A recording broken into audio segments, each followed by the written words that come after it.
یا نبی یا نبی یا نبی یا نبی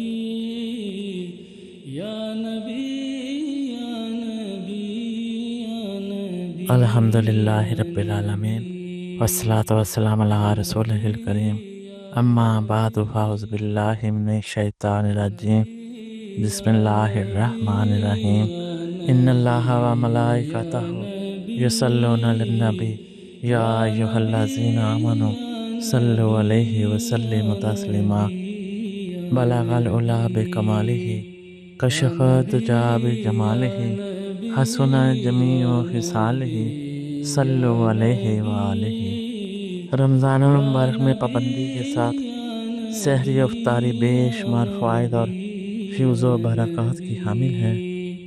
آقا حضور صلی اللہ علیہ وآلہ وسلم روزے کا آغاز سحری کے کھانے سے فرمایا کرتے تھے۔ اس سلسلے میں آقا حضور صلی اللہ علیہ وآلہ وسلم نے ارشاد فرمایا، سحری کھایا کرو کیونکہ سحری میں برکت ہے۔ ایک دوسری حدیث میں آقا حضور صلی اللہ علیہ وآلہ وسلم نے فرمایا کہ ہمارے اور اہل کتاب کے روزوں میں سحری کھانے کا فرق ہے۔ سحری سراپا برکت ہے، اسے ترک نہ کیا کرو۔ حضور نبی اکرم صلی اللہ علیہ وآلہ وسلم نے یہ بھی فرمایا کہ سحری کرنے والے پر اللہ کی رحمتیں ہوتی ہیں۔ اللہ تعالیٰ اور اس کے فرشتے سحری کرنے والوں پر اپنی رحمتیں نازل فرماتے ہیں۔ روزے میں سحری کو بلا شبہ بہت اہم مقام حاصل ہے۔ روحانی فیوز و برکات سے قطع نظر سحری دن میں روزے کی تقویت کا باعث بنتی ہے۔ حضور نبی اکرم صلی اللہ علیہ وآلہ وسلم نے امت کو تلقین فرمائی ہے کہ سحری ضرور کھایا کرو، خواہ وہ پانی کا ایک گھونٹ ہی کیوں نہ ہو۔ آپ صلی اللہ علیہ وآلہ وسلم کا یہ معمول تھا کہ سحری آخری وقت میں تناول فرمایا کرتے تھے۔ گویا سحری کا آخری لمحات میں کھانا حضور نبی اکرم صلی اللہ علیہ وآلہ وسلم کی سنت مبارکہ ہے۔ برکت سے مراد اجر عظیم ہے، کیونکہ اس سے ایک تو سنت مبارکہ ادا ہوتی ہے اور دوسرا روزہ کے لیے قوت و طاقت مہیا ہوتی ہے۔ اس حدیث مبارکہ میں برکت سے مراد دوسرے دن کے روزے کی قوت حاصل کرنا ہے۔ حدیث مبارکہ میں یہ بھی اس فائدے کا ذکر ملتا ہے، دن کو قیلولہ کر کے رات کی نماز کے لیے مدد حاصل کرو اور سحری کھا کر دن کے روزے کی قوت حاصل کرو۔ سحری میں برکت کی وجوہات ظاہر ہیں، جیسا کہ یہ روزے کو تقویت دیتی ہے اور اسے مضبوط کرتی ہے، اور اس کی وجہ سے روزے میں زیادہ کام کرنے کی رغبت پیدا ہوتی ہے۔ اور یہ بھی کہا جاتا ہے کہ اس کی تعلق رات کو جاگنے کے ساتھ ہے، اور یہ وقت ذکر اور دعا کا ہوتا ہے، جس میں اللہ کی رحمتیں نازل ہوتی ہیں اور دعا اور استغفار کی قبولیت کا وقت ہوتا ہے۔ سحری کرنے میں تاخیر اور افطاری کرنے میں جلدی آقا حضور صلی اللہ علیہ وآلہ وسلم کی زندگی کا معمول رہا۔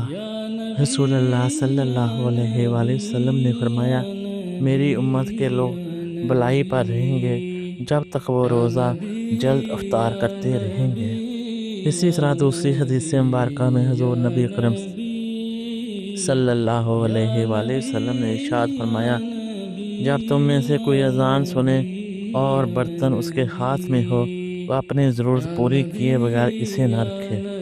حدیث قدسی ہے، اللہ تعالیٰ فرماتے ہیں، میرے بندوں میں مجھے پیارے وہ ہیں جو افطار میں جلدی کریں۔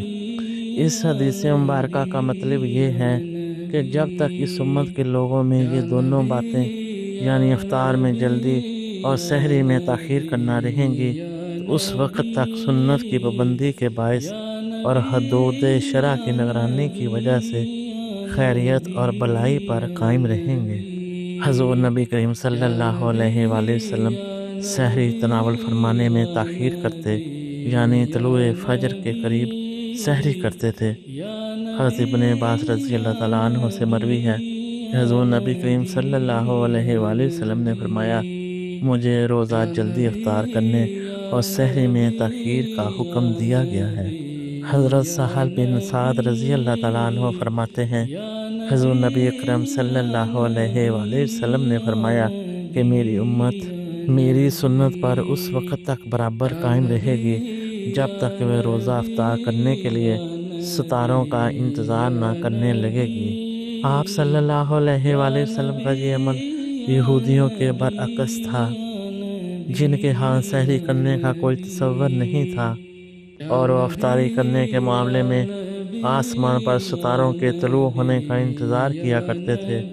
حضور صلی اللہ علیہ وآلہ وسلم نے اس سے منع فرمایا ہے۔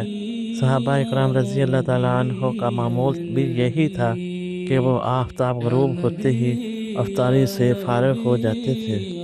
حضرت ابن حجر عسقلانی رحمۃ اللہ تعالیٰ علیہ فرماتے ہیں کہ سحری کھانے کی برکت کئی طرح سے حاصل ہوتی ہے، مثلا اتباع سنت، یہود و نصارہ کی مخالفت، عبادت پر قوت حاصل کرنا، آمادگی عمل کی زیادتی، بھوک کے باعث جو بد خلقی پیدا ہوتی ہے، اس کی مدافعت، سحری میں کئی حقدار اور محتاجوں کو شریک کر لینا جو اسے میسر آ جاتے ہیں۔ لیکن اگر آدمی اتنا کھا جائے کہ جس سے روزے کے مقاصد پورے نہ ہوں بلکہ ختم ہی ہو کر رہ جائیں، اور یہ روزہ کی روح کے خلاف ہے، جبکہ عیش پسند لوگ ایسا کرتے ہیں کہ دن بھر کی کسر شام کو اور رات بھر کی کسر سحری کو نکالنے کی کوشش کرتے ہیں۔ آقا حضور صلی اللہ علیہ وآلہ وسلم نے ایسا کرنے سے منع فرمایا ہے۔ اللہ تبارک و تعالیٰ سے دعا ہے کہ ہم آقا حضور صلی اللہ علیہ وآلہ وسلم کی حدیث مبارکہ کی روشنی میں آپ کی سنت مبارک پر عمل کرنے کی توفیق عطا فرمائے۔ آمین ثم آمین۔ جزاکم اللہ خیر و احسن الجزاء۔ السلام علیکم ورحمۃ اللہ وبرکاتہ۔